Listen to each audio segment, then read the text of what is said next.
Mr. Vance, the resizing on your wedding ring is complete. Do you have a moment to come by and try it on? Resizing. The man on the other end of the line heard the confusion in Caleb Vance's voice and quickly explained. 3 days ago, Miss Sinclair came in herself and asked us to make the ring smaller. You didn't know? Caleb's mind flashed back to the custom suit Chloe had ordered for him, the one that had been sized too small. When he questioned her, she just said she must have misremembered his measurements. The next day, that same suit was on her assistant, Mark Jensen. This ring, he realized with a bitter internal laugh, wasn't for him either. It was for Mark. I see, Caleb said, a wave of cold clarity washing over him. Go ahead and cancel that original order. I'd like to place a new one. Just make it one size smaller than the one you just resized. This time, he decided he was done fighting it. He immediately dialed his parents. About the merger, he said, his voice flat. I'm in. I'll do it. Really, Caleb? Son, are you serious? His parents' voices crackled with unconcealed joy. For years they'd been sure their son would waste his life waiting for that woman Chloe Sinclair and never marry. Now he'd agreed to the alliance with the Donovan family just like that. I'm not kidding, Mom, Dad. I'll wrap up my projects here next month, settle my affairs, and come home. Good, good. We're so glad you finally come to your senses. We've been telling you for years, if Chloe Sinclair really wanted to marry you, she wouldn't have made you wait a decade. All that talk about the timing isn't right, and we're not established enough, it's all just excuses. We've lived long enough to know what love looks like, and what it doesn't. Mom, Dad, I've got to go. I'll cooperate with the wedding plans. We'll talk soon. Okay, son, we won't keep you. The moment he hung up, Chloe appeared in his office doorway carrying a lunch container. She smiled, leaning in close to his ear and wrapping her arms around his neck. What wedding was that? Who were you on the phone with? She whispered. Caleb caught the scent of an unfamiliar, cheap perfume on her and winced. Nothing. A friend's wedding. You want me to be his best man. Oh, can I be your bridesmaid? With our 10-year history, we'd be the envy of everyone there. Envy. The word tasted like acid in his mouth. He couldn't stop himself from asking. Chloe, we've been together for 10 years, and we're not married. Do you really think they'd envy us? Chloe froze for a second. Then her expression softened into the placating look she used when soothing a child. I know you want to marry me, Caleb, but our careers are just taking off. It's not the right time. Wait for me until next year. I promise I'll be the one to propose, okay? Be good. Look, I made you your favorite. She opened the container, and the aggressive scent of cilantro filled the air. Caleb's brow furrowed even deeper. He pushed the container away without a second glance. I'm not hungry. The air hung thick with silence for a long half-minute. Chloe sighed, about to speak, when her phone rang. She answered it immediately. A youthful male voice came through, clear and eager. Chloe, that meal you made was amazing. I only mentioned I like cilantro once, and you remembered. You're the best. Chloe's eyes darted to Caleb. She quickly cupped her hand over the phone's microphone and walked out of the office. Before she left, she shot back in a frustrated whisper. Caleb, don't make a scene in the office, okay? I have to take this. Just eat your lunch. The moment the door clicked shut, Caleb heard her voice, warm and tender once more. You like it? I'll make it for you again next time. He stared at the lunch overflowing with the one herb he was violently allergic to and threw the entire container into the trash. She had actually forgotten. Just then, a text came in from his family. The wedding date was set, 10 days from now. A bitter smile touched Caleb's lips as he looked at his calendar. 10 days from now was the 10-year anniversary he'd already circled in red. How fitting. Maybe it was fake. Maybe even the universe was telling him it was time to cut his losses. With only 10 days until his departure, Caleb needed to transfer his current projects to his team. He had just finished outlining the transition plan when Chloe's call came through. Her tone was cold and all business. Caleb, why are you handing off so many important projects to other people? Caleb rubbed his temples. It's nothing, just trying to develop some of the junior talent, he said wearily. For the 10 years he'd been with Chloe, Caleb had given up his inheritance and the keys to his family's corporate empire to help her build her company from the ground up. He joined as her COO, personally overseeing a dozen major projects, with all-nighters becoming a regular part of his life. He thought his sacrifice would move her, that she would cherish him for it. but he'd slowly come to realize she had started to take it all for granted, seeing his devotion as an obligation. His place in her heart had long since faded. Chloe was silent for a beat before her voice softened. In that case, why don't you transfer your portfolio to Mark? You can mentor him. Mark had only been with the company for 2 years. Giving him that much responsibility was a slap in the face to the senior staff who had put in their time. That's not appropriate. Of course it is, Chloe purred. Caleb, I personally recruited Mark. He's sharp and driven. He can handle it.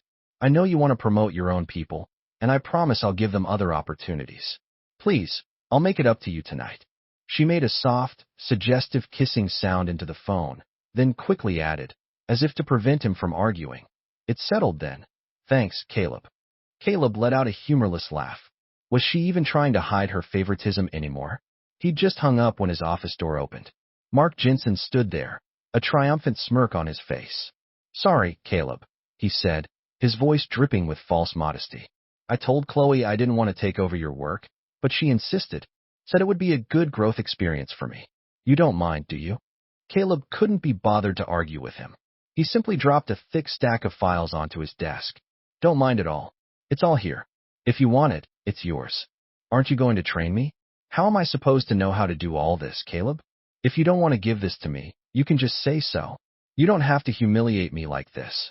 As he spoke, Mark's eyes welled up with tears. Hearing the commotion, Chloe rushed in. She gently pulled Mark behind her, a protective gesture that was pure instinct. A frown creased her brow, her voice laced with an unconscious chill. Caleb, didn't we just agree you were going to mentor him? Mark tugged lightly on Chloe's sleeve, his voice a timid whisper. Chloe, it's okay, really. Caleb's so busy. I don't want to cause him any more trouble. Chloe's lips tightened, but she let out a breath, signaling Mark to leave first while she handled it. As he left, Mark shot a defiant, triumphant look over his shoulder at Caleb. Caleb's face was a mask. You don't trust me? He asked quietly. Chloe didn't deny it. Instead, she pulled a small, elegant box from her pocket and placed it on the desk with a smile. I know you've been working hard. I got you a little something. It's a lapel pin I bought at an auction. Open it. Caleb opened the box. A delicate silver pin rested on a velvet lining. It was exquisitely made, but the whimsical design, a tiny, stylized bear, was nothing like the clean, minimalist style he preferred. As he was about to put it back, Chloe took the pin from his hand. She moved closer, her proximity once intimate, now just awkward, and pinned it to the lapel of his blazer. The cute, silvery bear looked absurd against the sharp cut of his dark suit. Chloe, however, seemed to think it was perfect. While smoothing his lapel, she said, Caleb, how about this? Give Mark the new $5 million tech integration contract. Think of it as a vote of confidence. You can give the rest of your projects to whoever you want. I'll even bump up the bonuses for your team. How's that sound? Another humorless smile flickered across Caleb's face. So that's what this pin was about. A bribe for Mark. He was done arguing. He took a step back, unfastened the pin, and placed it back in its box. Fine. No problem. Chloe froze, watching his movement. You don't like it? It's just not my style. She didn't press the issue, seemingly relieved, and turned to leave. From the hallway, Caleb heard her cheerful voice. Mark, don't worry, I'll teach you myself. You can ask me anything. And hey, why don't you move your desk into my office today? Okay, Chloe, whatever you say. In the years Caleb had worked at her company, he'd never once set foot in her office for anything other than official business. Chloe was always paranoid about appearances, about what the staff would think. To avoid gossip, he always called her Ms. Sinclair within the office and had never once shared a workspace with her. He thought she was just incredibly professional, a stickler for keeping business and personal life separate. Now he saw the truth. It wasn't about professionalism. It was that he, Caleb, was simply not worthy of the exception. The sky outside darkened. The clock on his computer ticked past midnight. It didn't matter. In 9 days there would be strangers. She would truly be nothing more than Miss Sinclair. Pushing his thoughts aside, Caleb packed up to leave. As he passed Chloe's office, he instinctively raised his hand to knock, to ask if she wanted to go home together. But through the crack in the door he heard soft, intimate sounds.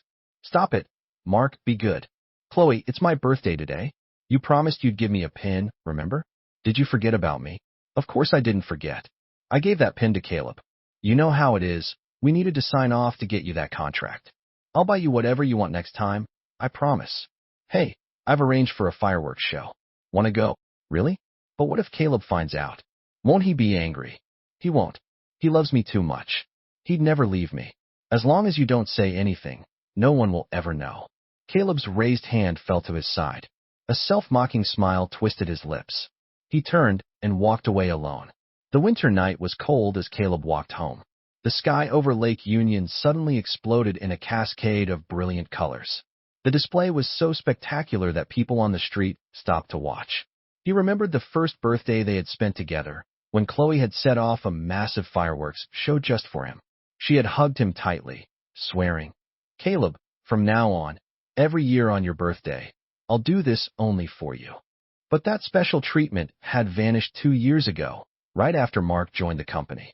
Her heart had been slowly drifting towards someone else, and she was either blind to it or didn't care, wounding him again and again with her blatant favoritism. Perhaps the fireworks were too distracting. A black sedan swerved, losing control and hurtling straight toward him. Caleb tried to jump out of the way, but the car was moving too fast. He couldn't fully evade the impact. His head slammed hard against the pavement before he lost consciousness. His phone's fall detection feature automatically triggered an emergency alert, dialing his primary contact. The call rang, but was disconnected before it could be answered. The phone redialed automatically, only to be met with the flat tone of a device that had been turned off. The fireworks painted half the Seattle sky in light, but Caleb's world was nothing but darkness. He woke up in a hospital bed. A strange man was sitting by his side. When the man saw Caleb was awake, his eyes filled with emotional tears. "Sir, you're finally awake. I'm the driver. I am so sorry. I had a sudden tire blowout. That's why I lost control and hit you. I brought you to the hospital myself. The doctor said it's just a mild concussion. You should be fine after a couple of days of rest. I'll take full responsibility for everything. Could you maybe contact your family to handle the paperwork?" The man handed Caleb his phone. Caleb hesitated for a moment, then dialed Chloe's number again. Still off. As he was about to put the phone down, he glanced at his screen and saw a notification. It was Mark's new Instagram story, posted just a minute ago, a picture of a birthday cake personally presented by a smiling Chloe. The caption raved about his gift, a limited edition Rolex. Caleb closed his eyes and took a deep breath. He shut off his phone and managed a weak smile. "I don't have any family. Don't worry, we can just let the insurance companies handle it." The man bowed deeply, thanking him profusely. Exhausted, Caleb sank back against the pillows and drifted off. In his dreams, the Chloe who had once loved him more than life itself was waving goodbye, growing smaller and smaller in the distance. He woke with a start. The phone on the bedside table was blinking insistently. It was Chloe. He answered. Her voice was a torrent of concern. "Caleb, where are you? Why didn't you come home?" He glanced at the clock, 5 a.m. For her to only now realize he was gone could only mean one thing. She hadn't come home at all. Caleb gave a hollow laugh. "Something came up, Miss Sinclair. I need to take a couple of days off." "Time off? What happened?" In years, Caleb had never been out of touch. His request clearly set Chloe on edge. He could hear the sound of her rapid footsteps and the heavy echo of a parking garage in the background. She was running to her car. "Caleb, what's wrong with you? Where are you? I'm coming to find you. I'm at the hospital." He didn't want to create more drama. He didn't want her to sense his growing distance and somehow derail his plan to leave. So he told her about the car accident. When Chloe arrived at the hospital, her eyes were red and swollen as if she'd been crying. She rushed to his bedside, frantically checking his injuries. Her panic seemed genuine. But if that was true, why was she trying so hard to charm another man? This time, Chloe didn't leave. She had work brought to the hospital and stayed by his side. The slightest movement from Caleb had her hovering over him, bringing him water, buying him food, and feeding it to him herself. Even the nurses and doctors commented on what an attentive girlfriend she was. But only Caleb could see the truth. The concern was a performance. Her phone never stopped buzzing with notifications, and the unconscious smiles that played on her lips as she texted betrayed her completely. The next afternoon, the doctor confirmed his concussion was mild, and he could be discharged to recover at home. Chloe insisted on driving him. It had been a long time since she'd offered to drive him home. As he reached for the passenger door, Caleb's eyes landed on a man's watch sitting on the seat. It was new and painfully familiar. He recognized it instantly from Mark's Instagram post, the one he captioned as a gift from his girlfriend to celebrate landing his first big project. Chloe noticed his gaze. She quickly picked up the watch and handed it to him. "A get-well gift for you," she said brightly. "Do you like it?" Caleb almost laughed. Where's gifts now? Second-hand goods passed down from her other men. He shut the passenger door, walked around to the back, and got in, pulling the door closed behind him. For the first time, he refused her offering. "I don't like it," he said, his voice cold. Chloe sensed something was off. Caleb had always been endlessly patient with her, even if she treated him poorly at the office. The moment they left work, they were as close as ever. She thought for a moment, then looked in a rearview mirror at Caleb, who was leaning back with his eyes closed. "Caleb, I'm sorry," she said, her voice full of apology. "There was an emergency at work last night. You know how it is. Mark is new to all this. He's not familiar with the contracts, so I had to stay and walk him through everything. My phone died. That's why I didn't get your calls. I didn't know about the accident. If I had, I would have been there in a second." "I know. You don't have to explain." His reply was so calm, so devoid of emotion, that it unsettled her. Chloe sighed, about to press further, when her phone rang. The car's infotainment screen lit up with a Mark Jensen. Chloe hesitated for a second, then disconnected the Bluetooth before answering. Though she tried to keep the volume down, Caleb could still hear Mark's strained, hoarse voice from the other end. "Chloe, where are you? I feel awful. I think I have a fever. Can you come over?" The car slowed to a stop by the side of the road. Before Chloe could speak, Caleb opened his mouth. "If you have something to do, go. Don't worry about me." The apology in her expression deepened. She quickly ordered an Uber for him on her phone, then leaned over, her voice a soothing murmur. "Caleb, Mark, I sponsored him through college. I've always looked out for him. He doesn't have any other family besides me. I have to be there for him." Caleb smiled, but the smile didn't reach his eyes. "Sure, I don't have a problem with it. I wouldn't even have a problem if you decided to be responsible for him for the rest of your life." He didn't say the rest out loud. He watched as Chloe, after a moment's hesitation, sped away without a backward glance. When Caleb got home, his head was pounding. He took some painkillers and collapsed into bed, sleeping straight through to the next morning. The other side of the bed was cold, untouched. Chloe hadn't come home again. He checked his phone. Not a single call or text from her, but there were hundreds of messages from a different number. It was Mark. "Caleb, I heard about your accident. I just wanted to prove who was more important in Chloe's heart, you or me. So I made myself sick with a fever to see if she would come take care of me. Chloe made me homemade chicken noodle soup. You've never had that, have you? You can tell if someone loves you by whether they're willing to cook for you. You always cook for Chloe. She's probably never made you a single meal, has she? So you see, your 10 years of being her devoted puppy can't compare to me. What makes you think you can compete?" Tonight, Chloe booked out an entire private wing of the hospital for me, just so I could rest peacefully. Oh, and she said she's going to personally tuck me in and send me to sleep. The more Caleb read, the tighter the knot in his chest became. Mark was right. He had always been the one arranging everything for Chloe, cooking for her, nursing her when she was sick. Now when he was the one who was hurt, she was anxiously tending to another man. Everything he had done, everything he had given up, had become a joke. Switching off his phone, Caleb slowly began to pack. From a dusty storage closet, he pulled out boxes of things he and Chloe had bought together. He found the simple, hand-forged silver rings they had made on their first anniversary. Only one was in a box, the other was still on his own ring finger. He had never taken it off since the day they got together. But Chloe? He didn't even know when she had relegated hers to a box to gather dust. He didn't want to dwell on it. He slid the ring from his finger and continued sorting. Most of it was gifts he'd given her, a scarf he'd knitted, handmade gloves, a custom keychain, a pair of ceramic mugs they'd painted together. Now they were all just abandoned here, like trash. A bitter smile played on his lips. Maybe he was just like these things, nothing more than trash in Chloe's mind, and trash belonged in the garbage. Caleb spent the entire night clearing out the house. He gathered every single couple's item they owned, stuffed them into large black trash bags, and dragged them all out to the curb. As he came back inside, he ran into Chloe. She rushed forward, grabbing his hand. "What were you throwing out?" You're sweating. Nothing, just garbage. She didn't seem suspicious. She linked her arm through his, leaning her head on his shoulder coquettishly. Caleb, there's a really important client meeting today. Can you help Mark with it? You've always handled this client.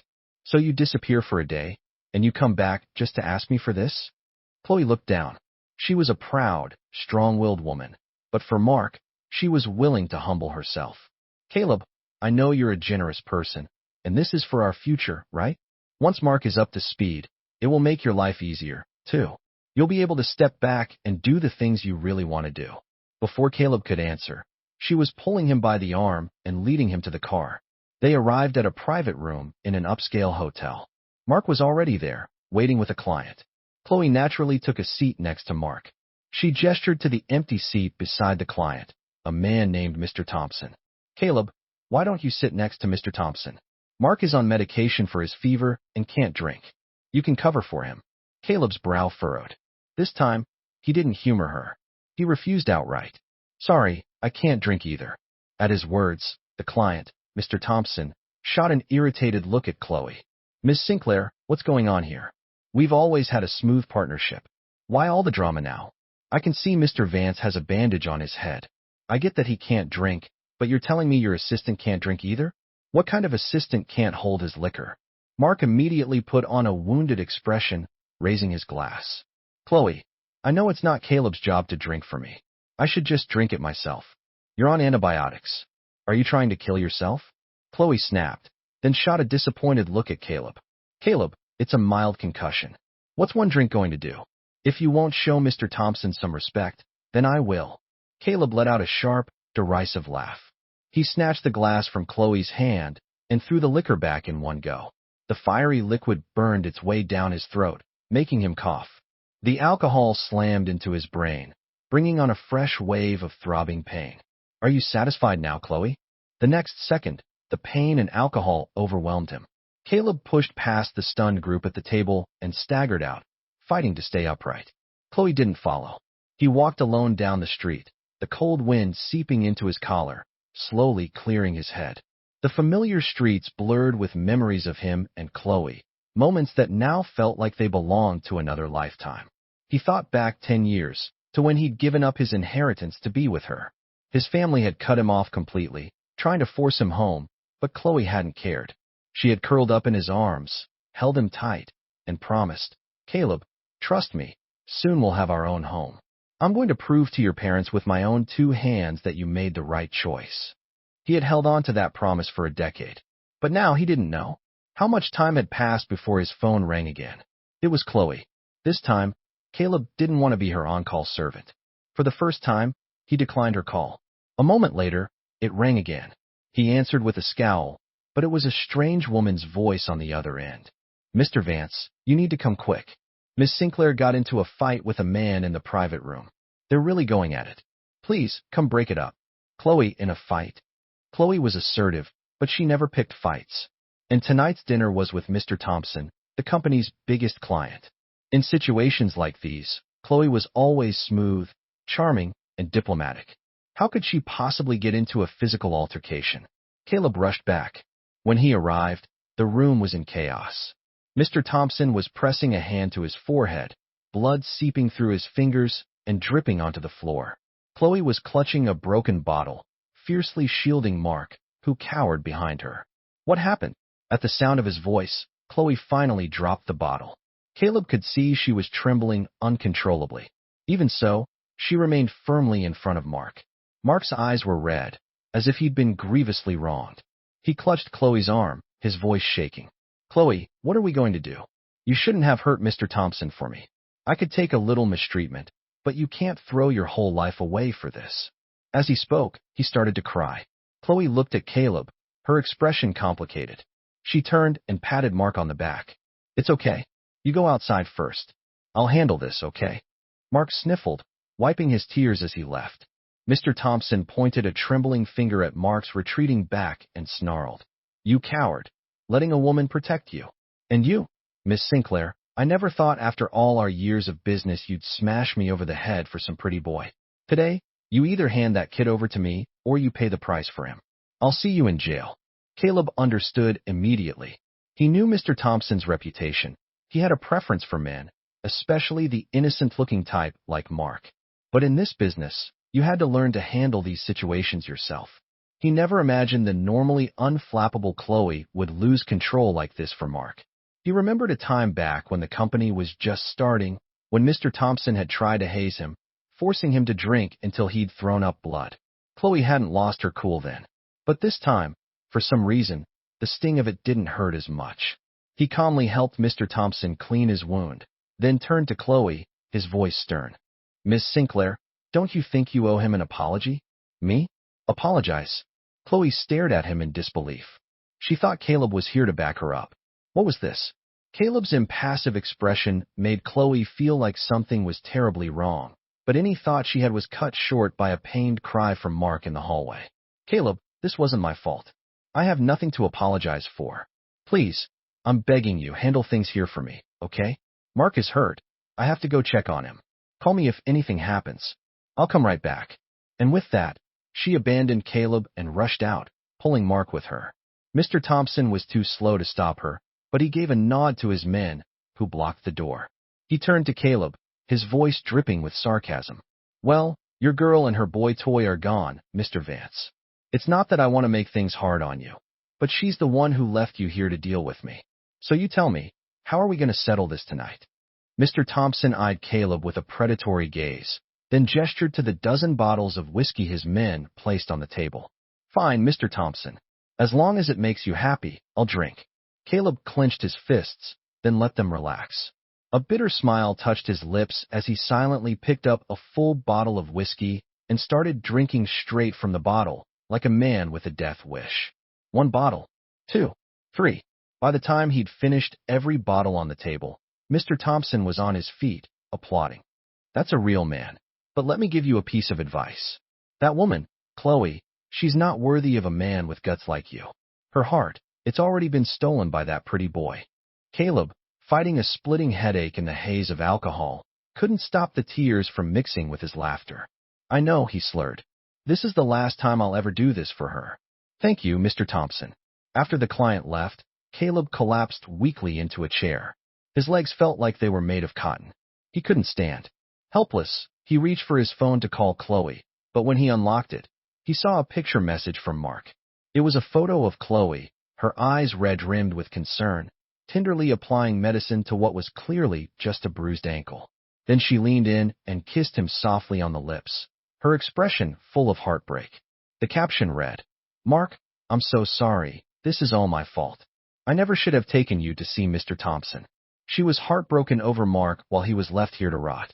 Caleb's last shred of hope vanished. He returned to the table and impatiently ripped off his suffocating tie. His phone buzzed again, a voice message from Mark. "Caleb, Mr. Thompson likes men. I might have added a little something to those drinks. Hope you enjoy your night." A wave of heat crashed over him. The drug was taking hold, and he realized it too late. His stomach revolted, and he violently threw up all the alcohol he had just consumed. At the end, he was heaving up pools of blood. Even though he felt completely empty, the burning heat inside him didn't subside. He tore off his shirt, his head feeling like it was about to split open. The pain was so intense, he curled up on the floor in a tight ball. "Mr. Vance, are you okay? Mr. Vance." The voice grew more and more distant until Caleb finally blacked out completely. When he opened his eyes again, he was back in the hospital. A doctor was checking his vitals. Seeing him awake, the doctor's face grew stern. "Mr. Vance, do you have any idea how close you came to dying? Your concussion hasn't even fully healed. How could you drink that much? Not to mention, we found traces of illicit drugs in your system. Don't you know those drugs can have a fatal interaction with alcohol? If your fiancée hadn't gotten you here when she did, I don't know if you'd be waking up at all." Fiancée. Just as Caleb was thinking it must have been Chloe after all, a different woman appeared in the doorway. Sierra King. She was carrying a container of food, and her face lit up with relief when she saw him. "Caleb, you're awake." The Vance and King families were old friends.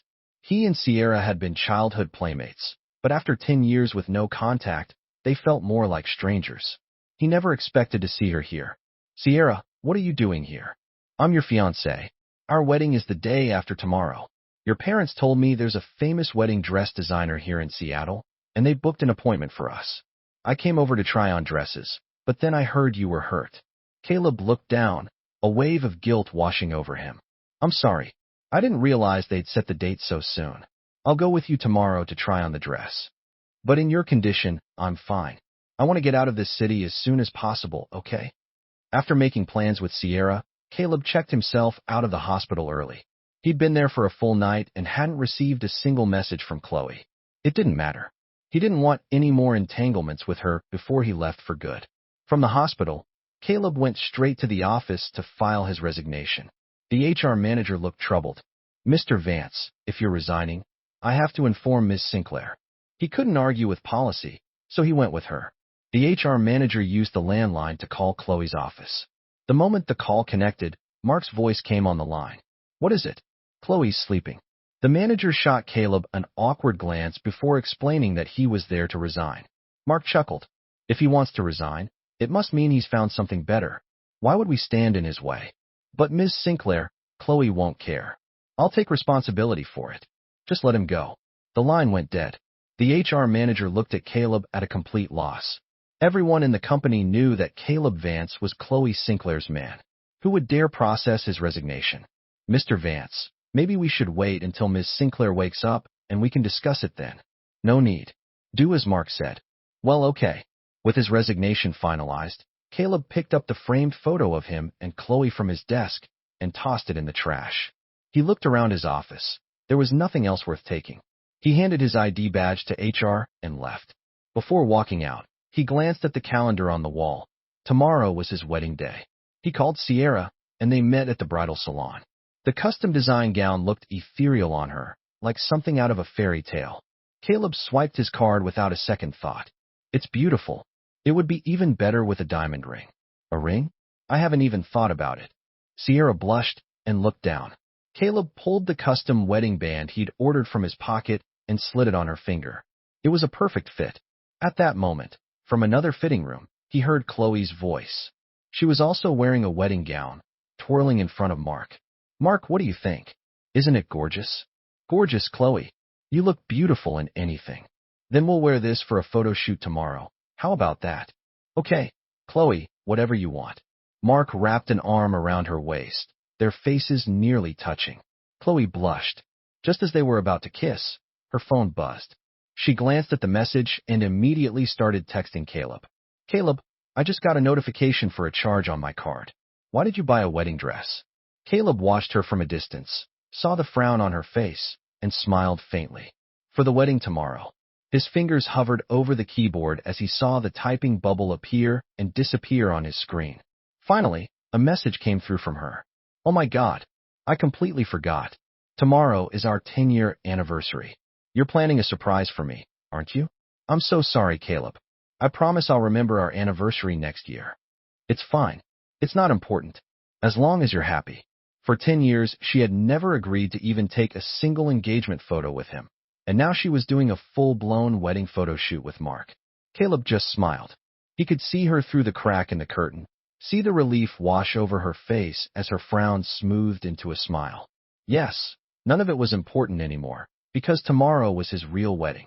There would be no more anniversaries to remember. He put his phone away and asked the attendant to have the gown boxed and sent to the King residence. Then he and Sierra left the salon together. The next morning, Chloe and Mark finished their photo shoot before noon. She was still eagerly anticipating the anniversary gift she thought Caleb had planned. While she was having her makeup removed, a news alert flashed across the entertainment channel on the TV. It was about the major business alliance between the Vance and King families solidified by a marriage. When she heard the name Vance, Chloe's head snapped up.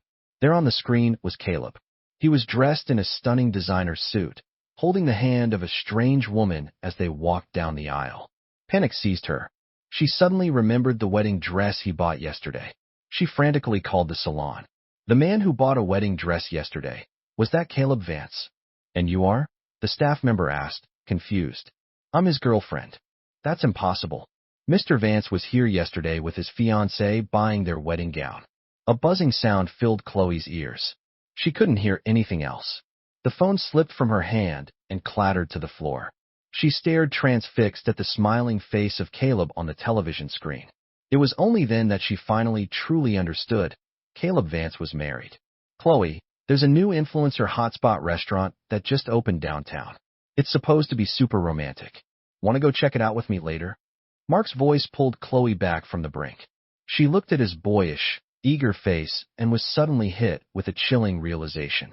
Caleb had been acting strangely for days. It had been ages since they'd had a proper meal together, but unlike before, he hadn't gotten angry or sullen about her neglect. He had been unerringly calm, even after the car accident, when she had forced him to drink for Mark, when she had left him to deal with the wrath of a dangerous client. He hadn't uttered a single word of complaint. She knew what a creep Mr. Thompson was. She had left Caleb alone with him and run off with Mark, and after that, she hadn't even bothered to check if Caleb was hurt or if the alcohol had made his concussion worse. She had completely, unconsciously ignored all of it. Thinking back now, she realized Caleb must have been devastated, but even so, why would he suddenly get married? The old Caleb would have been jealous, clingy, demanding her attention. Why'd he become so cold? Chloe didn't dare to think too deeply. An uncontrollable anxiety began to claw at her insides. A sense of panic so overwhelming she nearly forgot to respond to Mark. Her mind was racing, consumed by one thought. How could 10 years of history just end just like that? This had to be some kind of elaborate, cruel joke. Just then, a call came in from HR. Mark saw the caller ID on her phone screen before she did. He quickly snatched the phone, declined the call, and wrapped his arms around her, whining. Chloe, I was just talking to you. Why are you ignoring me? You promised you'd spend the day with me. Before, Chloe had always found his boyish pestering charming. Now it was utterly grating. Mark, I have something I need to do. Be a good boy and go home, okay? Chloe. She was in no mood to coddle him. Her face darkened. Mark, ever perceptive, immediately backed off with a nod. He gave her a quick peck on the cheek. Okay, I'll wait for you, Chloe. No matter how late you are, I'll be waiting. His heart pounding with guilt, Mark handed the phone back to her. The moment she was out of sight, he frantically called the HR manager. You know what to say about Caleb's resignation, right?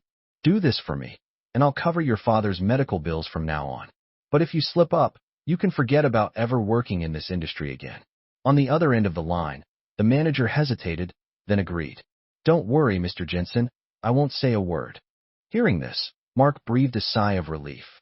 He quickly went through Chloe's phone, deleting his entire chat history with Caleb, before finally turning to leave. Chloe left the photo studio and sped home, her car flying down the freeway. She couldn't make sense of anything. She needed to go back, to find a reason. All the way home she kept telling herself this was just a game.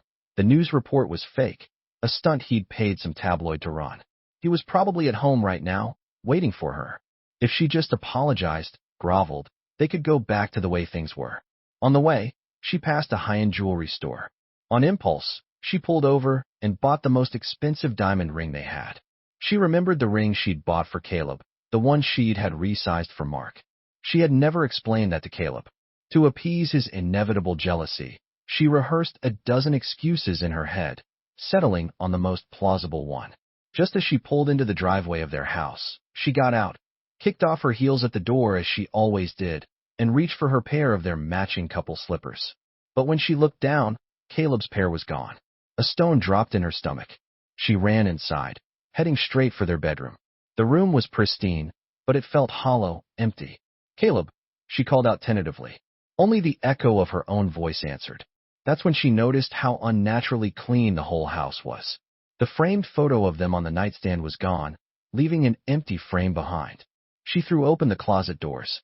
The side that had been filled with Caleb's clothes was now completely bare.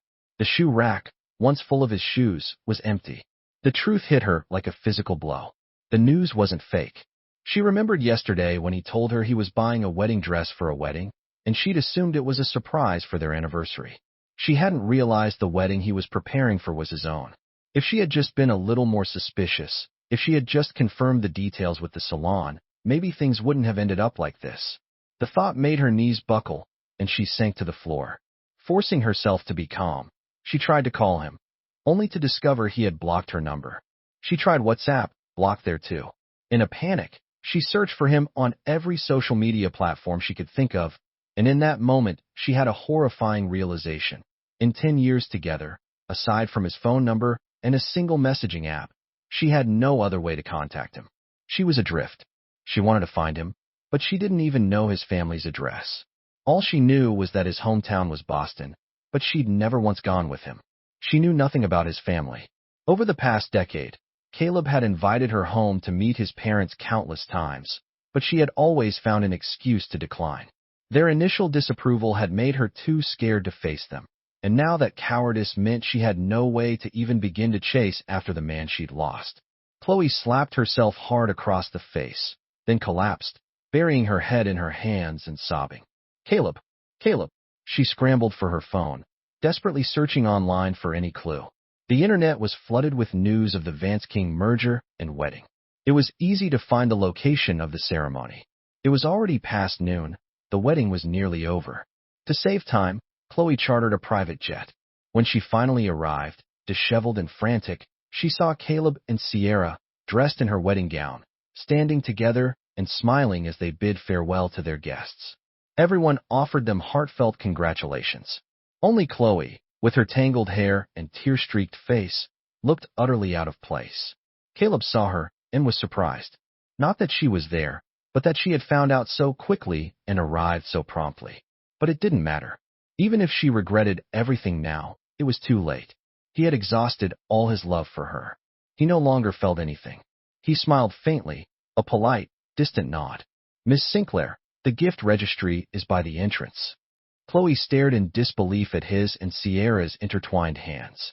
She had never seen him hold another woman's hand. He wouldn't even look at other women. He always used to say that she was the only one for him, that he would guard his heart for her. And she couldn't believe the man standing before her now was so calm, his voice devoid of any emotion as he spoke to her. After a long moment, Chloe realized her own face was soaked with tears. Her lips parted, but of the 1,000 words she wanted to scream, only one came out. "What? Why did you suddenly marry someone else? Why did you abandon me like this without a word?" Caleb's expression remained placid. He squeezed Sierra's hand a little tighter.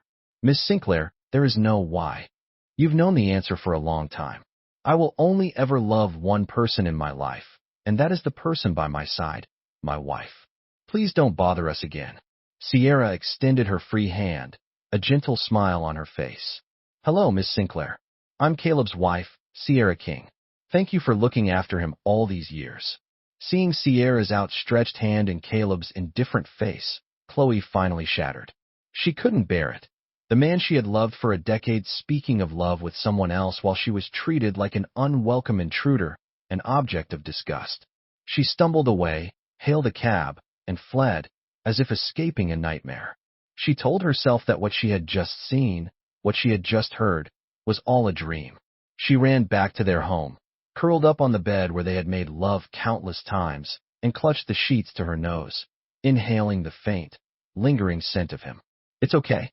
Just go to sleep. I'll be back tomorrow." She repeated this mantra to herself, forcing her mind into the refuge of sleep. But the next day there was no sign of Caleb, nor the third day, nor the fourth.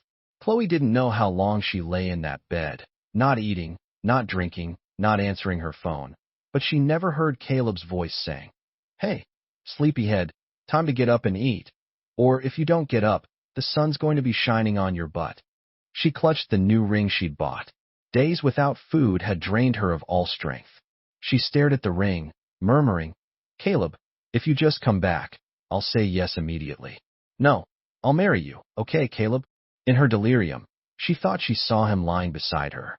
She saw him extend his hand, and she slipped the ring onto his finger, but as she let go, the ring fell onto the pillow beside her, and Caleb's image vanished. "Caleb! Caleb!" The emotional turmoil was too much. Chloe fainted. When she woke up, she was in a hospital.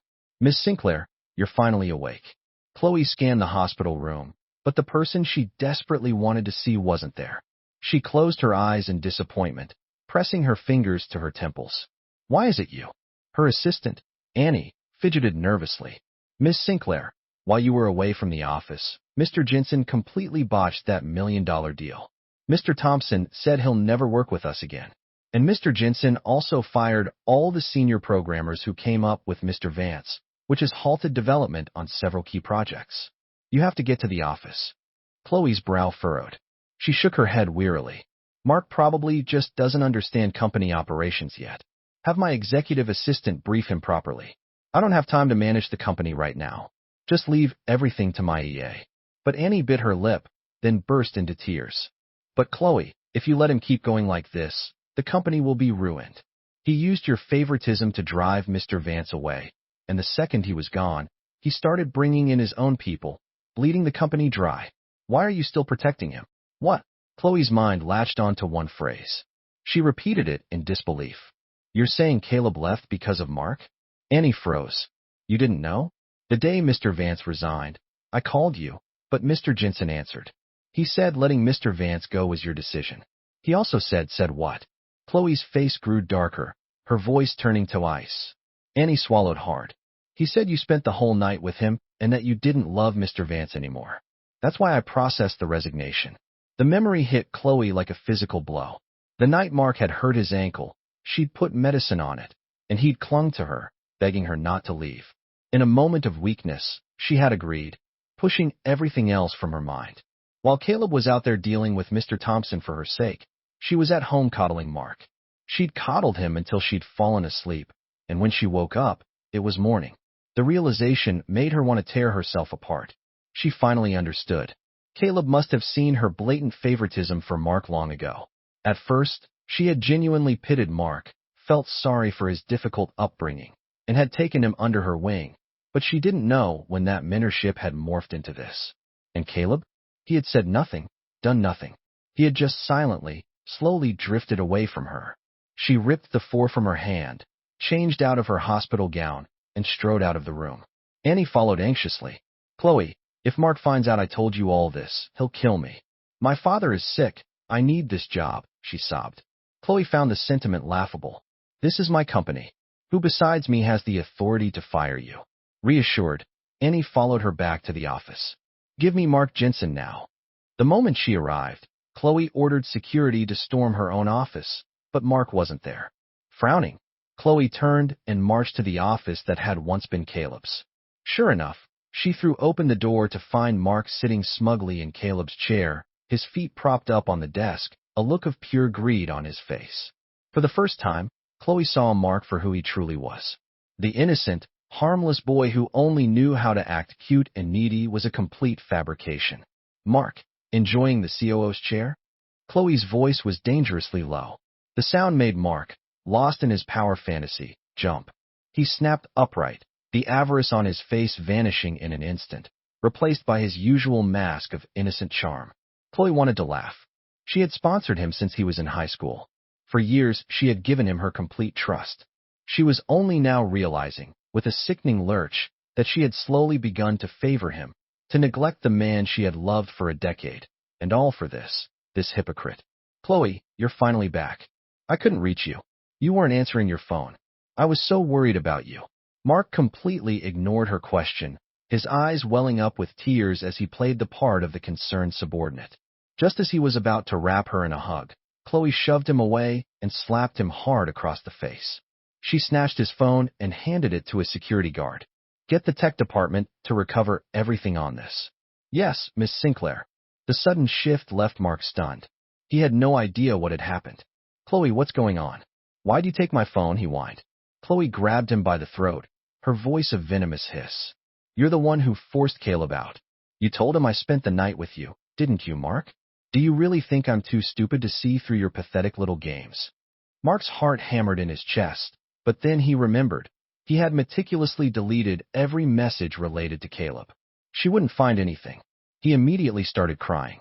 Chloe, I don't know what you're talking about. All I know is that ever since I came into your life, Caleb has had it out for me. Did he say something to you? We've known each other for 9 years. After all this time, don't you know what kind of person I am? Chloe's eyes narrowed. Know him? She was only just beginning to.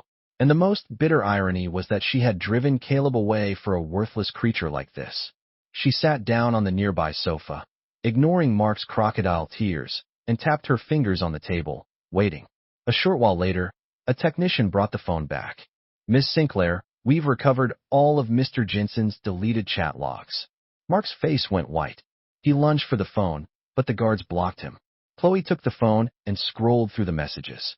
She saw everything he had sent to Caleb. It was all there. Every twisted detail, every lie designed to drive a wedge between them.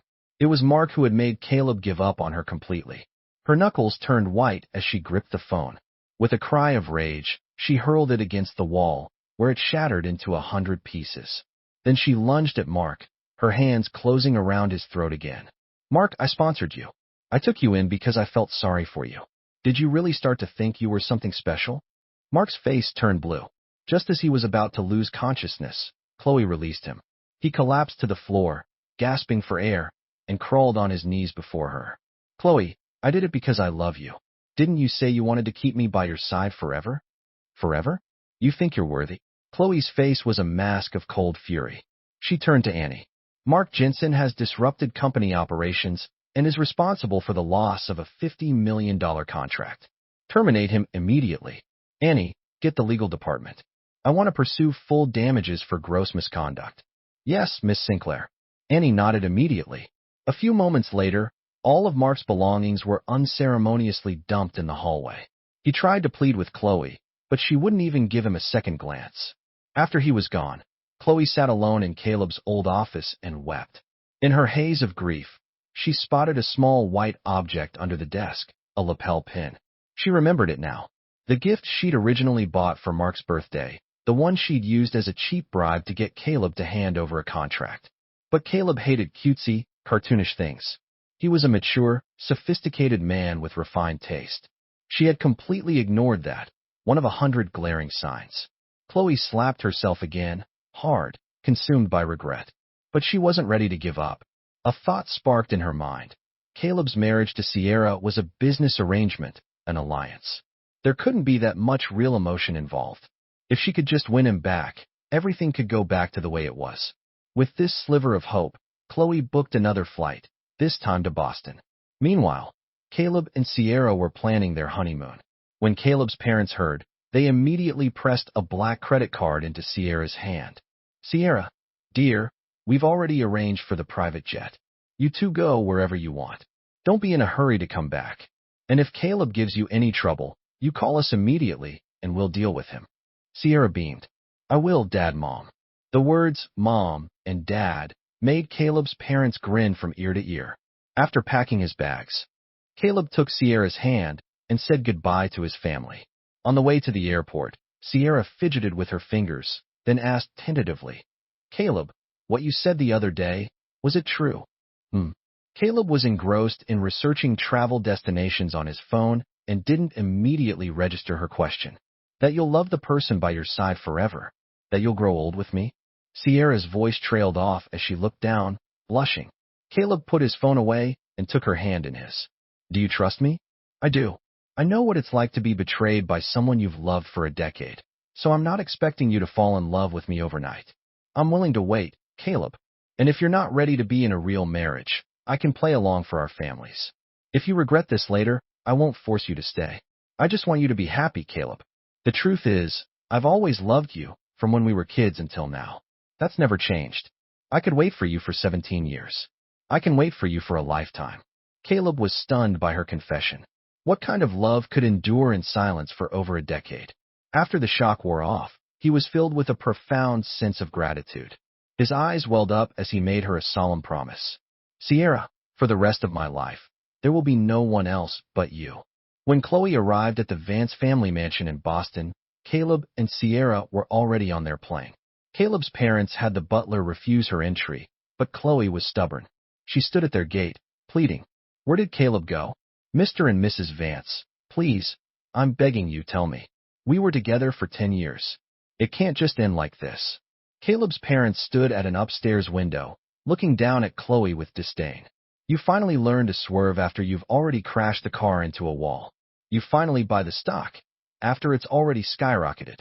You finally feel regret after you've been sentenced to prison.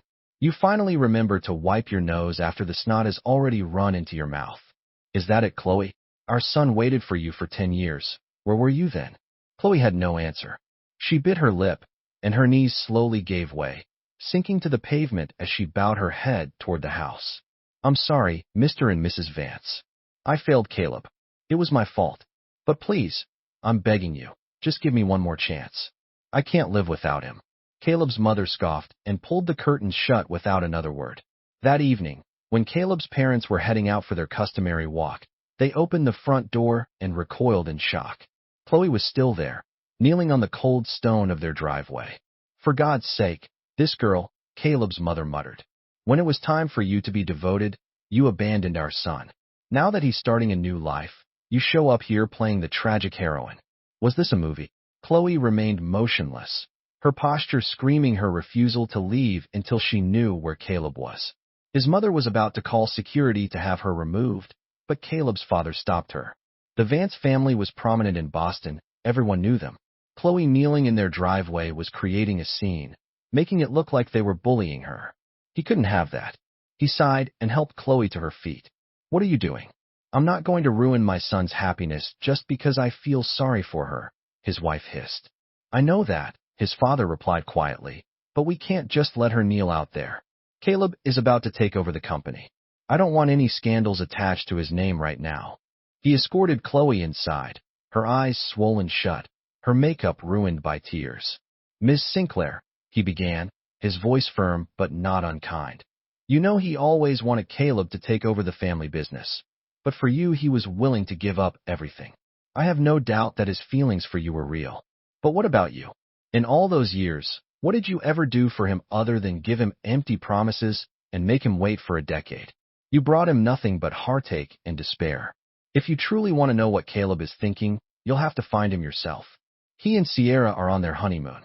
If you can find him, and if he is willing to come back with you, then I will give you my word. I will personally call off the marriage with the Kings and give you my blessing. A flicker of hope returned to Chloe's eyes. She bowed her head deeply to him. Thank you, sir. Thank you. As she left, his wife glared at him. You and your noble gestures. Our son finally accepts this marriage, and you do this. Caleb's father watched Chloe's retreating figure and shook his head. I know our son. Once he's truly disappointed, he never looks back. You just wait and see. Desperate to find Caleb, Chloe posted a public plea online offering a $20,000 reward for any valid information on his whereabouts. The internet went wild, with many questioning the authenticity of the offer. Soon, someone sent her a blurry photo that looked like Caleb sunbathing on a tropical island. Chloe immediately wired the person that, based on the sparse background details in the photo, she located the supposed island, but when she arrived, she found the place had been deserted for years. It was the last place anyone would choose for a honeymoon. Her assistant was exasperated. Chloe, people are just feeding you fake information to get your money. We can't believe everything we see online. The cost is becoming astronomical. Since the reward was posted, in just over 2 weeks, she had spent more than $1 million. But Chloe was resolute. Check every single lead. I already made one mistake. This is my last chance. The assistant could only sigh and comply. But for half a month they chased ghosts. Chloe didn't get a single real glimpse of Caleb. She walked heavily down a foreign street, clutching a can of beer, stumbling. Caleb, where are you? Please, just show up. I was wrong. I know I was wrong. Can you forgive me? Just one more time, please. The only answer was the silent fall of snow and a cold that pierced her to the bone. Hey, pretty lady, looking for some fun? Suddenly, a hand gripped her wrist, pulling her into a rough embrace. The stench of stale sweat and cheap alcohol made Chloe recoil, but she didn't immediately push the man away. Instead, she held up her phone, the screen lit with a photo of Caleb, and asked through her tears, Sir, have you seen this man? I can't find my husband. Can't find him? Perfect. How about you don't know where he is either? Get away from me. I have to find him. Playing hard to get, huh? Come on, lady. Everyone's just looking for a good time. He doesn't want you, but I do. Why don't you come and keep me company tonight? Get off me. Thump. Chloe shoved the man away with all her might. Enraged, he lunged at her again. But before he could reach her, he was sent flying by a powerful kick. A familiar voice sounded from above her. Are you okay? Tears streamed down Chloe's face. She turned, hardly daring to believe it. Caleb was standing right behind her. It was the same concerned look he used to give her, a look she felt like she hadn't seen in a lifetime. She stared at him greedily, then threw herself into his arms, sobbing uncontrollably. Caleb, I thought I'd never see you again. Caleb was completely shocked to run into her here. Sierra had been feeling unwell, so he had come downstairs to buy her some feminine hygiene products, only to find Chloe being harassed. He felt her trembling in his arms, the reek of alcohol coming off her in waves. He frowned and gently pushed her away. Chloe, what are you doing here? He had thought that seeing him get married with her own eyes would have been enough to make her give up. But Chloe's eyes were hazy with tears and alcohol. I came looking for you, she slurred. Caleb, to find you. I've been over 50 cities in the last 2 weeks, searching day and night. The universe finally listened. I found you, Caleb. I was wrong. Can you forgive me? She asked, her face full of desperate hope. But Caleb just pulled out his phone and dialed a number. A soft, gentle voice answered. Caleb, did you get what I needed? I did, but I ran into Chloe. She's drunk. I need to sort this out. I'll be home in 10 minutes, okay? Okay. I'll wait for you, Caleb. Caleb, I love you. I love you too, Sierra. Watching them so clearly in love sent a spike of jealous rage through Chloe, but then she thought, he used to be this tender only with me. This must all be an act, a performance for my benefit. The thought gave her a strange surge of confidence. She grabbed Caleb's hand, a placating smile on her face. Caleb, I know you're just trying to make me angry, to get back at me by pretending to be a happy couple. If this is what you want, I can be that for you. Look, I even have the ring ready. Let's go home and get married right now, okay? With a sense of diluted triumph, she tried to slip the ring she'd bought onto his finger. Caleb frowned and snatched his hand away. The ring flew through the air, clattering on the pavement before rolling out of sight. Chloe froze. When she snapped out of her shock, she dropped her knees and began frantically searching through the street-side garbage. Caleb, wait for me. I'll find it. I promise I'll find a ring. Just wait for me. She was drunk and clumsy, stumbling and falling onto the pavement. She scrambled back up, her posture desperate and pathetic, and continued her search. Caleb couldn't understand her obsession. He remembered how she'd had the custom ring they designed together resized to give to Mark. If she was so opposed to marrying him, then his leaving should have been a relief for her. Besides, he was married now. He had finally escaped the emotional prison of their 10-year relationship, and now she was here playing the part of the devoted lover. This belated passion was both pathetic and disgusting to him. Chloe, stop looking. I'm married. In my heart, no one can compare to my wife. It's over. Let go. Chloe's searching hands paused. A moment later, a raw, broken sob tore from her throat. No, it can't be. Caleb, I didn't mean to lose it. I can find it. Please, just wait for me. Just for a little while. I'm begging you. Before she could finish, she collapsed, fainting on the cold sidewalk. Caleb had no choice but to call for an ambulance. Then he contacted the manager of Chloe's local branch office and asked them to take care of her. After that, he turned and left without a backward glance. When he got back to the hotel, Sierra was asleep, curled up on the bed and clutching her stomach. He gently lifted her and laid her down properly. As he was about to stand, her arms wrapped around his neck. Her eyes fluttered open, misty with unshed tears. You're back? I thought. Her voice broke as a tear rolled down her cheek. Caleb knew exactly what she was worried about. To soothe her, he gently wiped the tear away with his finger. His voice was soft. Let's go home, and let's start trying for a baby. The jealousy on Sierra's face vanished, replaced by a deep blush. Are you serious? I was always so worried you'd regret this business arrangement. If we have a child, there's no turning back. I have no regrets, Sierra. Let's have a baby. Yes. Yes. That night, after waking up in the hospital, Chloe immediately escaped and spent the entire night shivering in the cold outside Caleb's hotel. The next morning, sober and heartbroken, she watched as Caleb emerged from the hotel, his arm wrapped carefully around Sierra. For the first time, Chloe studied the woman who had taken her place. She had an air of classic elegance, gentle and warm, with long hair that framed a face that crinkled into a beautiful smile. Chloe stared at her for a long time, then she turned and left. She remade herself in Sierra's image. She threw away the black power suits that had been her uniform, got long flowing hair extensions, and traded her sharp makeup for a softer, sweeter look. She followed them back to Boston. She was convinced that if she just changed, she could win Caleb's heart back. When the Vance Corporation began looking for new partners, she established a new company in Boston and, sparing no expense, fought to win a contract with them. Even if the deal meant operating at a loss, she didn't care. It was worth it just to be able to see Caleb at the office every day, to exchange a few words with him. She would make breakfast, always without cilantro, and deliver a feast to his office. The entire company knew about the fool who was essentially paying to work there just to openly pursue the CEO. But Caleb, aside from necessary business discussions, gave her nothing. Her reputation as his pathetic groupie became common knowledge. A month later, on Caleb's birthday, Chloe spent a fortune on a spectacular winter fireworks display and hired thousands of drones to spell out a message of love for him in the sky. She bought out every digital billboard in the city to display a slideshow of their memories together. Soon, the story of Caleb and Chloe was all over the internet. Chloe stood before the media and made a tearful public declaration of her love, hoping to win him back. But the world also knew about the Vance King wedding. The narrative quickly painted Sierra as the villain, the homewrecker who had destroyed a decade-long romance.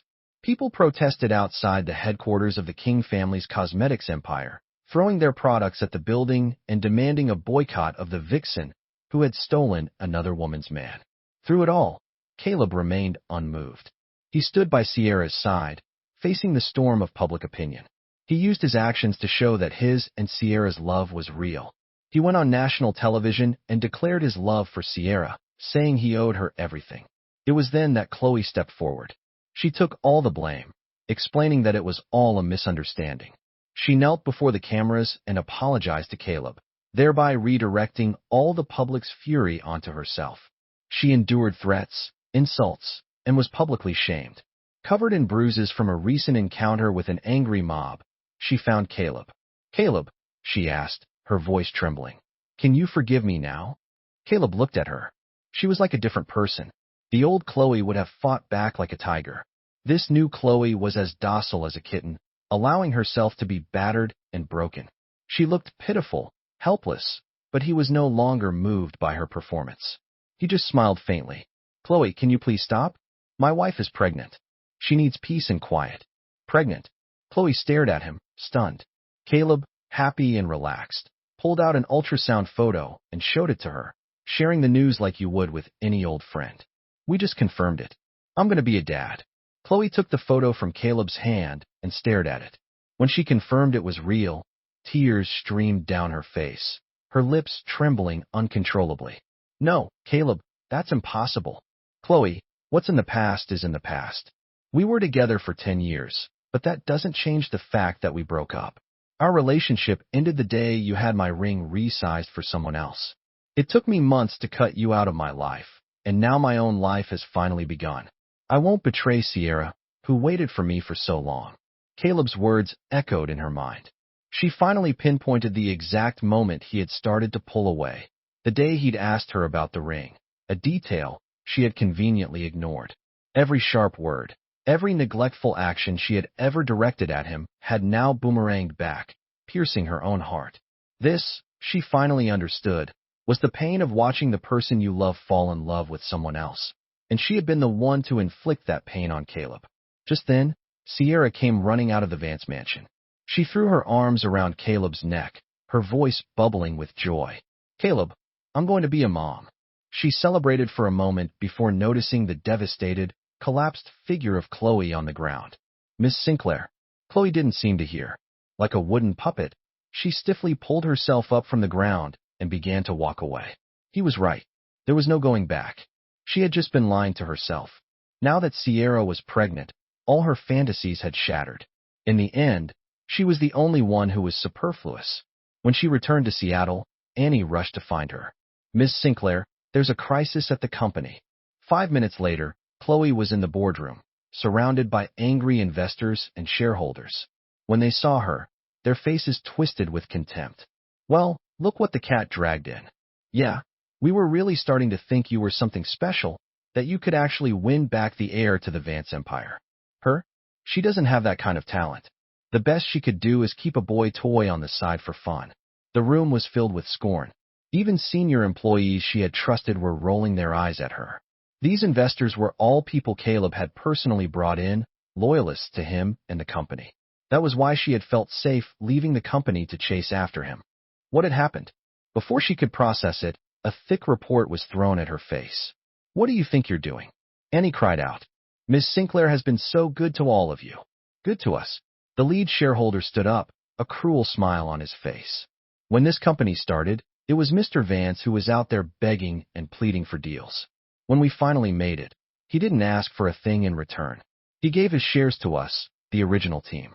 He only asked for one thing: that we support you, that we help you keep this company stable no matter what.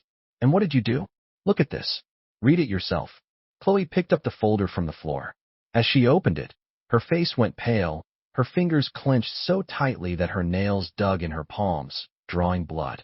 Inside were thousands of photos. Chloe with Mark buying him the ring, taking wedding photos with him, even pictures of him in ambiguous, intimate situations with Mark's arm around her. The report detailed how she had allowed Mark to run rampant in the company, leading to hundreds of millions in losses over the last 6 months. In contrast, it highlighted how she had flown into a rage when Caleb had tried to delegate his work, only to hand the contracts over to Mark herself, costing the company a permanent, lucrative partnership. "Ms. Sinclair, if you don't give us an explanation today, you can forget about our continued support. If it weren't for Mr. Vance, you wouldn't be sitting in that chairman's seat in the first place." Chloe slowly closed the folder, as if making a momentous decision. She unclipped the ID badge from her neck and placed it on the table. "I am resigning from my position as chairman. Furthermore, I will use my personal shares to cover the company's losses." Is she serious? She's just giving it all up. Her reaction stunned them into silence. Only Annie frantically pulled at her arm. "Chloe, if you leave, what will we do?" Chloe shook her head, a faint, sad smile on her lips. "They are all loyal to Caleb. Even if he's not here, they won't let the company fail." She turned to the board and bowed deeply. "I'm sorry to all of you. What I owe you, I will spend my life trying to repay. I was blind. I trusted the wrong person, and I drove Caleb away. I won't make the same mistake again. And that person, I will make him pay." The shareholders were silent. They felt a mix of pity and vindication. The once powerful, indomitable Chloe Sinclair was now humbly asking for forgiveness. Their anger began to subside. Back in her office, Chloe slowly packed her things. She realized that the photo of her and Caleb on her desk had been replaced at some point with one of her and Mark. She tore the frame apart, ripped the photo of her and Mark to shreds, and threw it in the trash. From her safe, she retrieved the original photo of her and Caleb, tucked it into her bag, and holding a box of her belongings, prepared to leave. As she was walking out, Annie came running after her, breathless, holding out an envelope. "Miss Sinclair, this is a letter from Mr. Vance. It's from a few months ago. The mail service lost it and just found it." Chloe took the envelope. It was addressed in Caleb's familiar handwriting. Though the paper was stained and yellowed with age, she tore it open. As she read, tears began to flow, unstoppable, blurring her vision. Inside was a single sheet of red paper with 2 bold words printed at the top: "Marriage proposal." It was a formal handwritten proposal from Caleb, and she was seeing it 6 months too late. "Caleb, I will marry you. Please, come back," she cried, her voice filled with a desperate, hopeless grief. But she no longer had the right to stand before him and say those words. Chloe cried on the floor of her office for the rest of the day. When darkness fell and her tears had run dry, she staggered to her feet, dragging her numb legs. She clutched the proposal and walked out of the company building. "Chloe!" Mark appeared behind her, as if from nowhere. He grabbed her hand, his face alight with excitement. "I finally found you, Chloe." Chloe looked coldly at the hand on her arm. "Let go." Mark reluctantly released her, then circled around to face her and dropped to his knees. "Chloe, I know I did a lot of unforgivable things. I was wrong. If you'll just forgive me and be with me, I can change. I can be good, work hard. I can be good to you." Chloe bent down and pinched his chin, looking at him groveling like a stray dog. It was laughable. Had she been blind or just stupid to have ever felt anything resembling affection for this creature? He was so filthy that even looking at him made her sick. "Forgive you." She flicked his chin away and wiped her hand on her pants. "Fine. I forgive you." Mark nearly jumped for joy. Then let's go home. The home he was referring to was the separate condo Chloe had once bought for him. After she had thrown him out, she had forbidden him from ever going near it. She had also canceled his credit cards and cash access, leaving him with only the small amount of money in his bank account to survive in hotels. Now that the money was gone, he had heard she was at the office and had been waiting for her, hoping for this exact outcome. A strange, cruel smile played on Chloe's lips. She agreed readily. All right, I'll take you home. Mark eagerly got in her luxury car. Chloe started the engine and drove straight for the police station. Mark quickly realized her destination. He panicked, grabbing for the door handle, trying to jump out. Chloe, I already apologized. Why won't you let me go? Let you go? Even if I wanted to, the law won't. Not after you embezzled company funds to fuel your personal fantasies. Pure terror seized Mark. In a frenzy, he lunged for the steering wheel. The car, speeding down the road, swerved violently and slammed into a median. The front of the car crumpled. Mark's face was shredded by the shattered windshield, a mess of blood and glass. Chloe had a large gash on her forehead and was knocked unconscious. The scene was chaos. Mark, crying and clutching his ruined face, crawled out of the passenger side. Before he fled, he deliberately tossed a lighter onto the pool of gasoline dripping from the car. The flame caught instantly, racing along the fuel line. A split second later, a powerful explosion tore the car apart, engulfing it in a fireball. Watching the car burn with Chloe inside, Mark limped away, burying his face in his hands as he ran. Someone's in there. Help! Passers-by saw the figure inside the burning wreck and rushed to pull her out, getting her to a hospital. The car crash became a sensational news story. Chloe's identity was quickly made public. Caleb was at a checkup with Sierra when he got a call from one of his old company's shareholders. Mr. Vance, I'm telling you, that woman brought this all on herself. If she'd just been good to you, she wouldn't be in this mess, half dead and half alive. Caleb frowned, but said nothing. He'd seen the news. Chloe had suffered burns over 90% of her body and was currently in critical condition, and she was completely alone. No one was there to care for her. Mr. Sue, I know Ms. Sinclair has caused a lot of trouble, but could you please look in on her? Mr. Vance, after everything she did to you, you still care what happens to her. We were friends once. Well, you're a loyal man, Mr. Vance. We were right to follow you. Don't worry, you've given your word. We won't abandon her. In the hospital, barely clinging to life, Chloe heard the voice on the other end of the phone. The last glimmer of hope in her heart was extinguished. In Caleb's mind, she was now just an afterthought, an obligation. The realization settled in her gut like a stone. She laboriously raised her hand and signed the surgical consent forms herself. She would swallow this bitterness alone. This was her penance. Thank you, Mr. Sue. After she signed, the doctors prepared to wheel her into surgery. Mr. Sue, unable to stomach it, offered a piece of advice. I know you want to see Mr. Vance, but take it from me. As long as you're alive, there's hope. Who knows what the future holds? If you can get through this, there might still be a chance to turn things around. Thank you. I will. Chloe's voice was a mere whisper. She had thought that seeing her in this state would soften Caleb's heart, that he might come to visit her, but the reality was a fresh stab of pain, far worse than any physical agony. The final blow came when she learned that it was Sierra who had arranged for a world-renowned surgical team to operate on her. A complex mix of emotions churned within her. She thought she was beginning to understand why Caleb loved Sierra. The surgery was a success, but Chloe faced a grueling 6-month recovery of skin grafts and rehabilitation. She clung to her phone obsessively, watching any news about Caleb and Sierra. It was the only thing that distracted her from the constant pain. Over those 6 months, Caleb did countless things for Sierra that became the envy of the nation.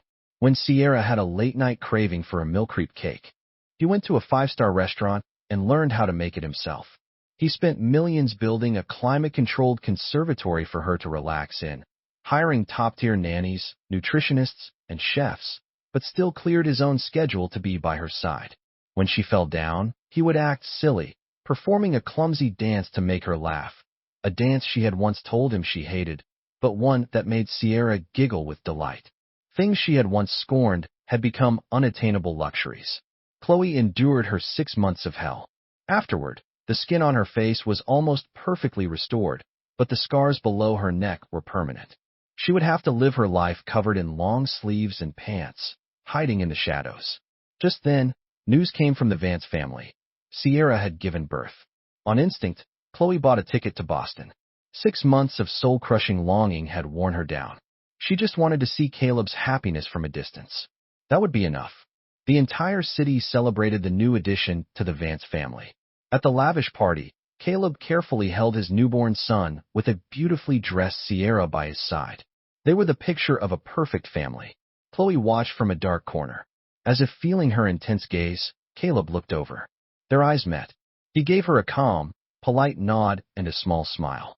It was the kind of smile you only give someone when you have truly, completely let them go.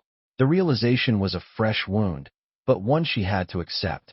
Chloe hid in her corner, silently nursing a drink, watching Caleb move through the crowd of powerful figures with an easy grace. He no longer had to drink himself sick to win a contract. People were falling over themselves to please him. A waiter discreetly swapped his whiskey for sparkling water. Sierra would gently murmur reminders for him to take care of himself. Caleb would smile indulgently, pulling her closer. "I know, honey, I know." The display drew affectionate teasing from those around them, making Sierra blush. Soon, Sierra led Caleb over to where Chloe was sitting. Just as she was about to offer Chloe a glass of champagne, Caleb intercepted, taking the glass from her hand and protectively guiding her behind him. Watching this instinctive gesture, Chloe's bitter smile deepened. She stood up and poured herself another drink. "Mr. Vance, congratulations on your son." She turned to Sierra. "And to you, Mrs. Vance. I wish you both a lifetime of happiness." She tilted her head back and downed the drink. The fiery, bitter liquid burned its way down to her stomach, and a metallic taste filled her mouth. She swallowed it down with the last of the alcohol. Sierra's voice was full of concern. "Miss Sinclair, you should drink less.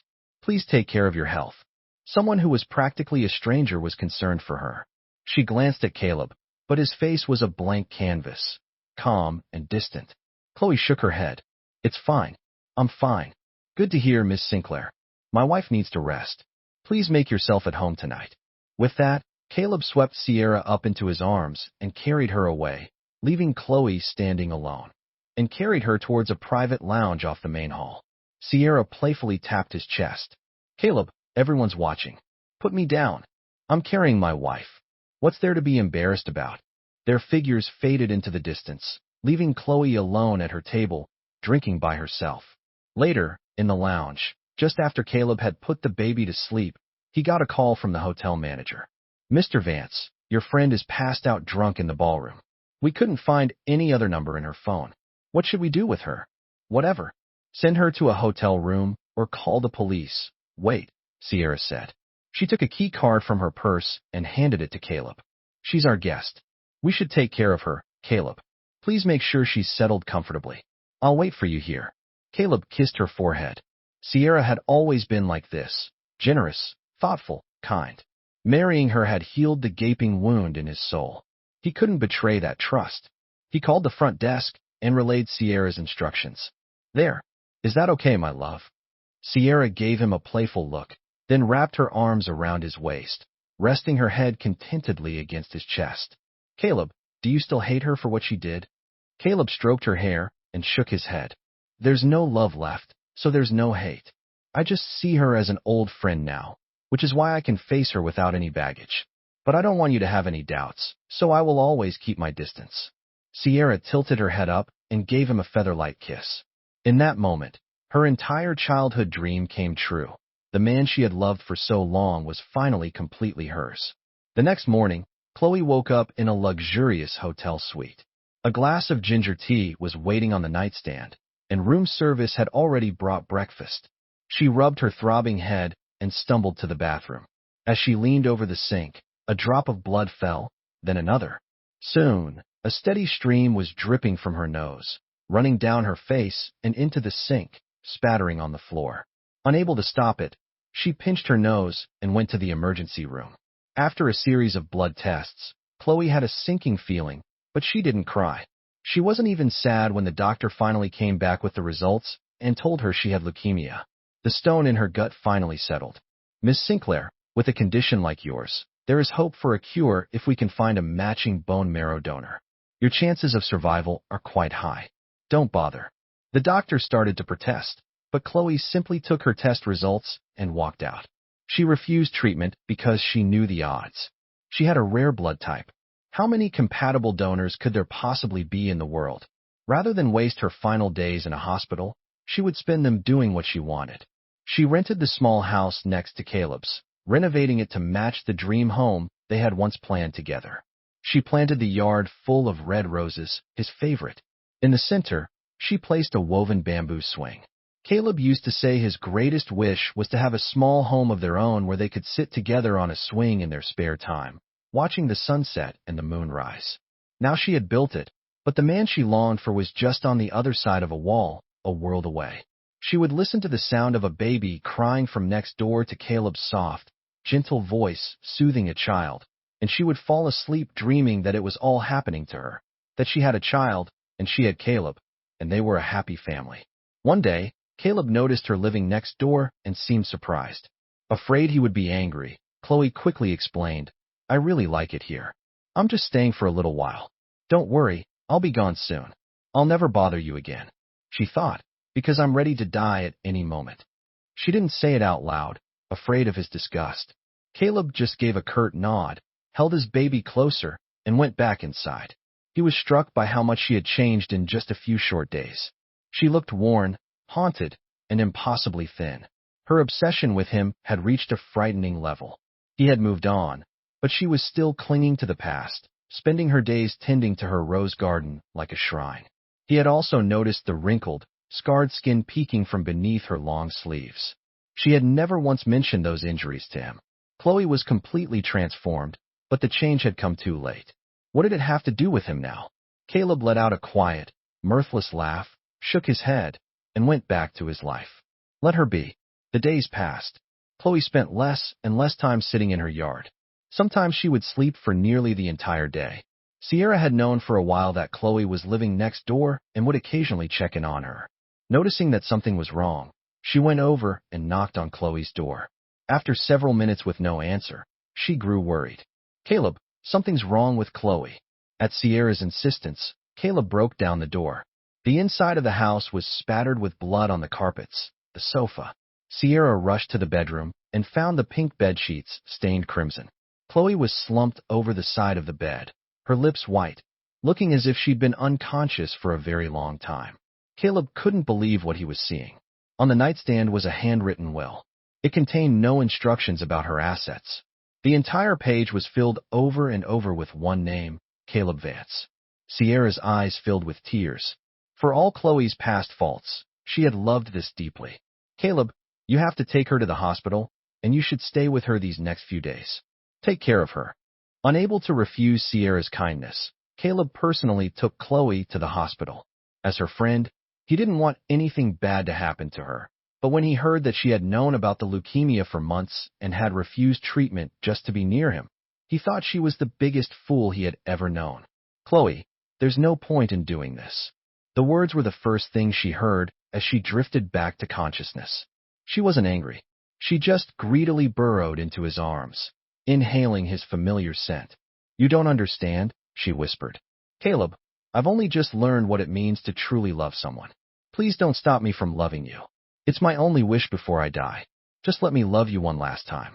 Otherwise, I'll leave this world with nothing but regret."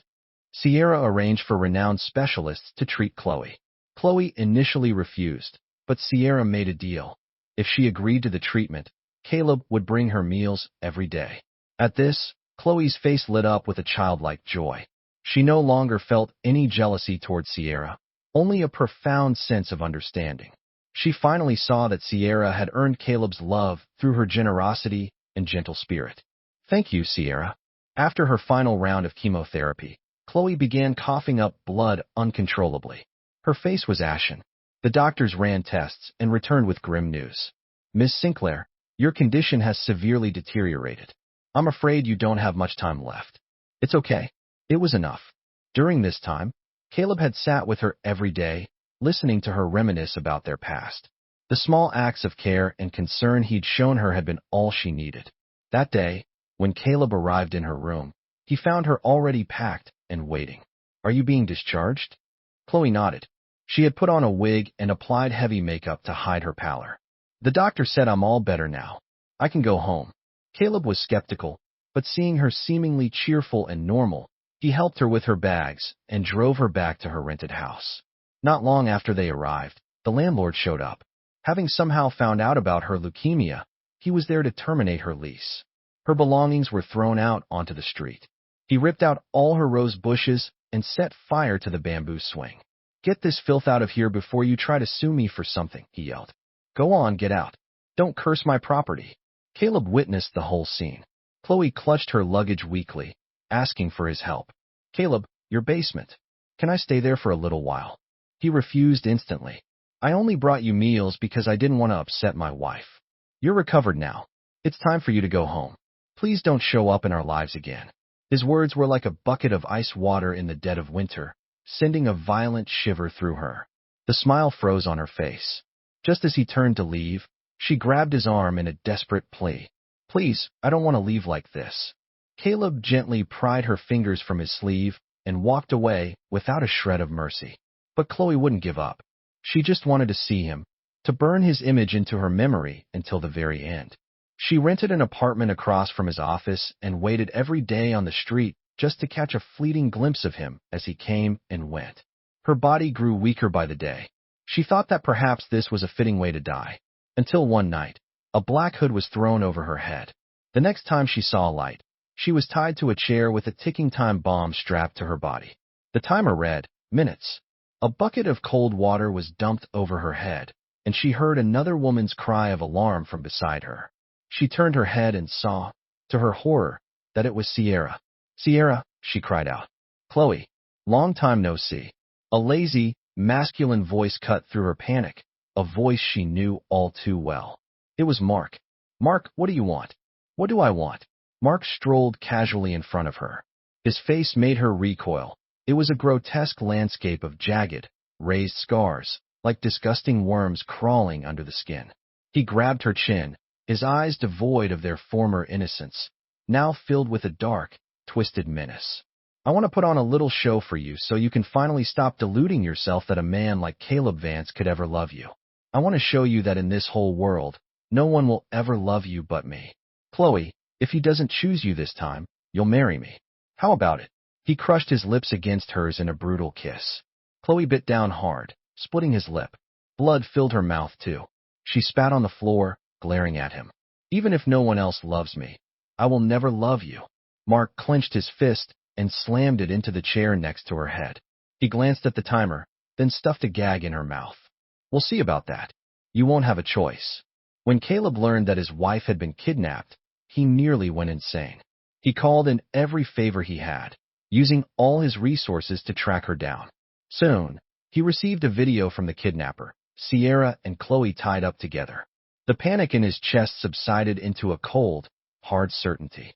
He knew who was behind this. For the first time, a murderous rage flickered in Caleb's normally gentle eyes. He followed Mark's instructions and went to the location alone.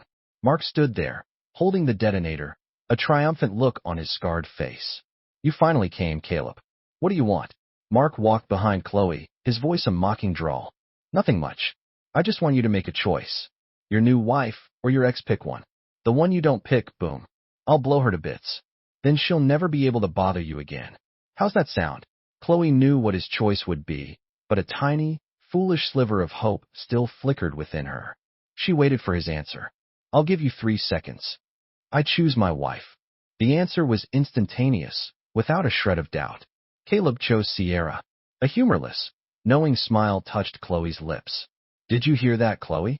Mark taunted. He's moved on. What's the point of holding on to him? You know what? I'll do you a favor. I'll get rid of them both for you. Then you won't have to be in pain anymore, right? Chloe's eyes widened in horror. She shook her head violently, but the gag muffled any sound. With a final surge of strength, she heaved her body, chair and all, and threw herself backward, crashing into Mark. The detonator flew from his hand.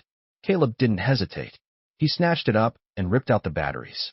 Mark roared in fury, grabbing Chloe by the throat. Why did you save them, Chloe? Why is everything I do wrong? You threw me out. You never once asked how I was living. You never cared. That car crash, I didn't mean to set the fire. I wouldn't have hurt you if you hadn't tried to send me to prison. I kidnapped this woman for you. I thought you'd be happy, but you saved them instead of me. Why? Why? What do I have to do to make you love me?" While Mark was having his meltdown, Caleb had already carried Sierra to safety. He called the bomb squad he had on standby and had them disarm the device on Sierra. He held her tight, a wave of post-traumatic relief washing over him. The cold terror that had gripped him finally receded. "Sierra, you're safe? You're safe." Sierra trembled in his arms, then pulled his head down and kissed him fiercely. "Caleb, I thought I'd never see you again. Never. I'd follow you to hell before I let you be alone." Chloe's consciousness was fading. As her head drooped, she heard Caleb's vow. She smiled. With the last of her strength, she forced a single word from her throat. "Congratulations, Caleb." Mark wasn't done. Why was she still thinking about Caleb even at the end? "You should be dead, Caleb Vance. If you die, then Chloe will finally choose me. Go to hell." He shoved Chloe aside and pulled a switchblade from his pocket, advancing on Caleb. In that moment, Chloe's ropes came loose. She threw herself onto Mark's back, wrapping her arms and legs around him in a death grip. 10 seconds, she thought. The bomb on her own chest would end all of this. She counted down with all her remaining will. As her strength failed, she leaned in and kissed the man she despised most in the world. As Mark froze in shock, Chloe gave a sly, weak smile. 3, 2, 1. Boom. The bomb detonated, a massive wave of heat and force erupting outward. It was only then that Caleb remembered Chloe. When the fire died down, there was nothing left but charred remains. The police arrived to a scene of devastation. The story of the kidnapping-suicide became a local tragedy. Chloe Sinclair, who had once been so obsessed with her image, was now just scattered ashes. Mark Jensen had died by his own twisted design. Sierra insisted on erecting a memorial stone for Chloe. Caleb didn't stop her. He knew that in the end, Chloe had saved them. He stood before the simple stone marker, the past decade feeling like another life. "Thank you," he said quietly. A gust of wind blew past, carrying a single red rose petal with it. Sierra reached out her hand, and the petal landed softly in her palm. "Caleb, look." The wind felt like Chloe's final blessing. A blessing for Caleb and Sierra to live a long and happy life together.